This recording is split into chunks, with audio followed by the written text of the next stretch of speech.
So Rotarians and guests, it gives me pleasure to present this final address. Unlike our electoral commission, I promise that by 2 p.m. today, our club will have a new government, a new leader and a new theme.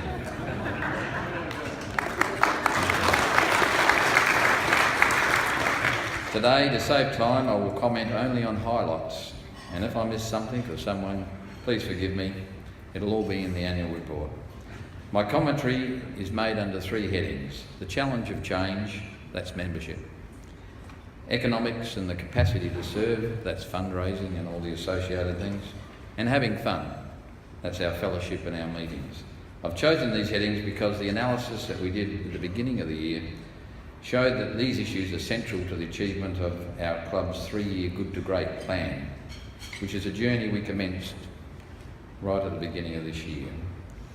In September, we shared some brutal facts with members at the club assembly, after which past president, very experienced, John Seaton, said that was the best club assembly presentation we've ever had.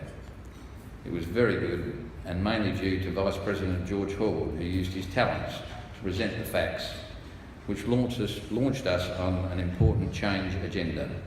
The presentation showed membership numbers had gone backwards by 35% in the last 15 years, 35%, and that our average age had increased by 10 to 67 years.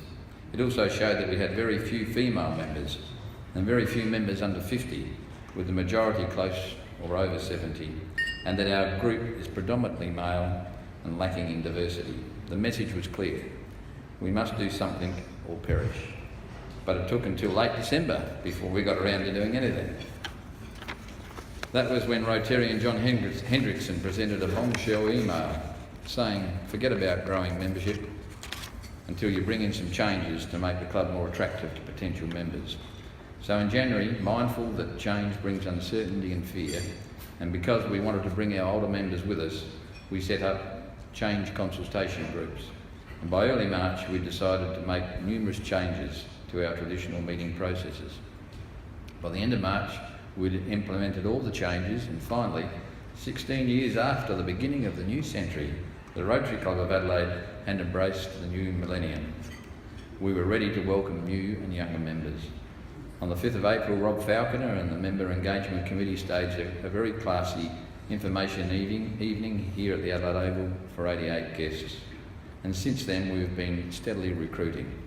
Today, I'm very pleased to report that only yesterday, President-elect Darcy presented me with the most beautiful set of numbers on membership that showed that this year, the total number of our members and friends has increased from 173 to 190.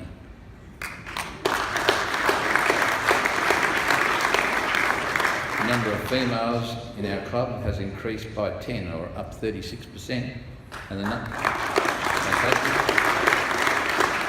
number of members and friends under 50 went up by a staggering 71% to 15. How fitting it was in May to have former World President of Rotary International, Bill Boyd, here with us, recognising Dick Johnson for his membership work over many years. And wasn't it marvellous when he also recognised Sylvia Footner for her 7 years of hard work as our Treasurer. Tomorrow, Sylvia starts her new life as a normal Rotarian. It'll probably take her a couple of months to hand it over, I imagine, but thank you, Sylvia, and also to past President Peter White, who has provided many, many hours of background support to Sylvia. Please give him a clap. Talking about money, this brings me to another very good story about fundraising. At our club assembly in September, Rob Thomas, President nominee, and Barry Noble, Vice President, pointed out some alarming facts about fundraising. They said 3 out of 4 of our major fundraisers sustained a massive reduction in revenue, dropping from in total by 135,000 from the high of 185 in 2014. Basically, the message was we can no longer support worthy causes as we had done in the past unless these trends were reversed. To deal with this issue, we asked directors to inform their committees that they have to raise funds before spending them. This wasn't a popular message, but the response was immediate. Here's a few highlights. Doug Strain, with military precision, staged the best wood sales event on record, raising $8,200.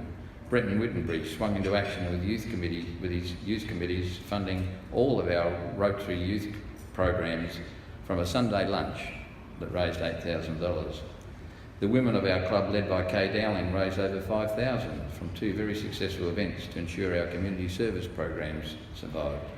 Rob Thomas single-handedly ran the Hills Big Hangout event over on the park behind me, raising $5,000, and he set up partnerships with our club sponsors, the most notable being with Phil Hoffman Travel, where bookings so far have generated $5,000 for our club for worthy causes. I just want to say thanks to Rob, and especially Phil, and in fact all who book through Phil Hoffman Travel, because this enables us to derive funds for charity. Another highlight was David Seaton presenting some exciting charitable trust fund strategies to achieve $1 million target by 2018. Donations have increased this year, and I'm pleased cost savings on the administration side of our club have enabled us to contribute $5,000 to the fund. Then last week, we had the most amazing Greta Bradman concert, expertly run by past President Chris Mitchell-Moore, raising $20,000 net after members sponsored our fixed costs. Of course, we had a setback along the way, which most clubs do at times. After years of hard work by our fundraising project committees, we had one event with a deficit of $22,000, which, frankly, pales into significance against the $2 million they raised over the last 20 years. Yes, it was stressful and frustrating for everyone. However, we've used it to turn adversity into triumph. I shall never forget the elation felt by Vice President Barry Noble and I when a member, whose name shall remain anonymous, offered to cover the shortfall immediately after we announced the not-so-good news. That generosity has enabled us to continue our good to great journey unabated, and I might add, to develop a culture of discipline.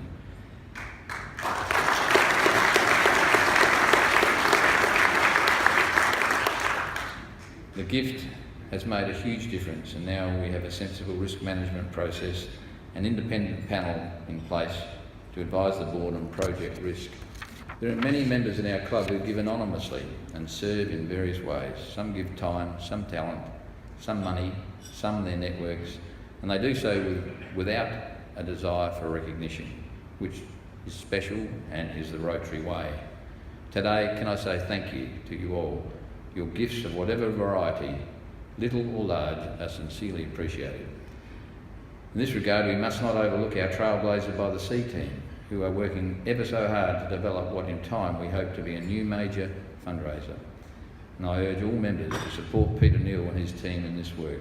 It is crucial to our future. Finally, in regard to fundraising, it's a pleasure to report to you today that we have reversed the downward trend, and after allowing for the one-off event deficit, taking that into consideration, our project fundraising has increased by $22,000 to $72,000 this year. On top of that, another $42,000 has been received in anonymous and other donations to our charitable trust fund. That makes our total net fundraising for the year $114,000, which is an increase of 42% for the year.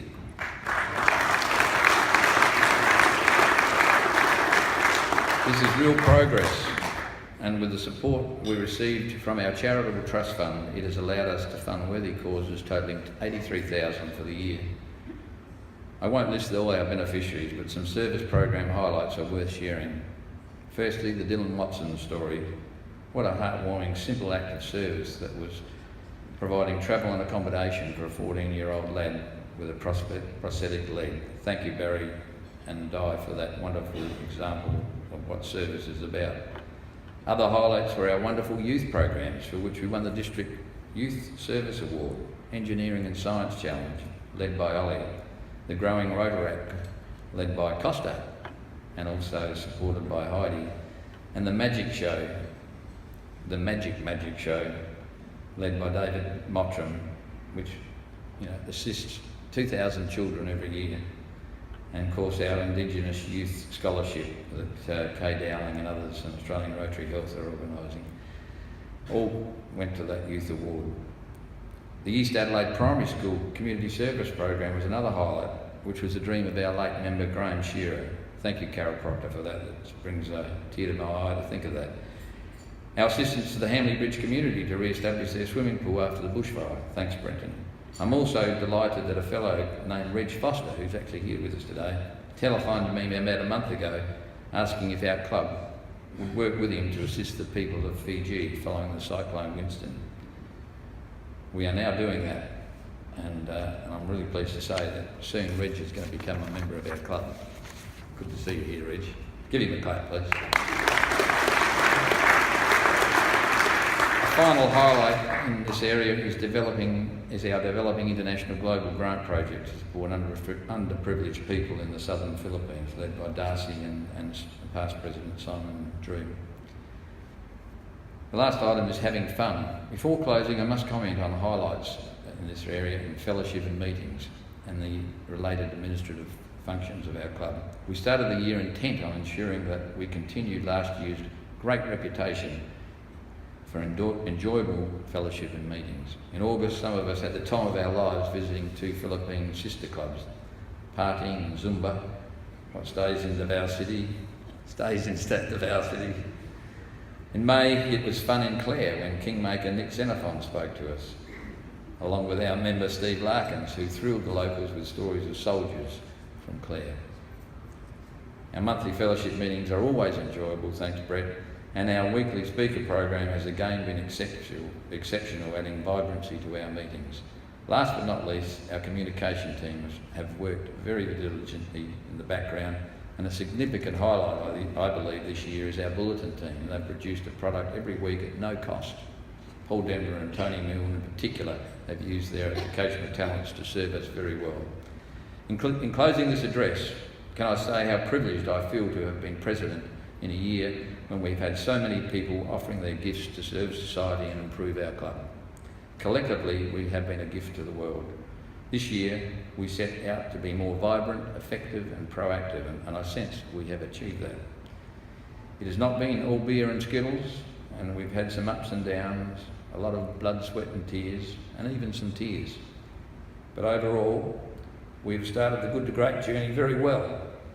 And whilst there's a long way to go, I am confident that our club is in very good hands with my friend, the competent and most likeable Darcy Walsh, who will soon be president. Finally, to my very hard-working board members, I especially thank you for your gift of leadership. All of you have made sacrifices for our club.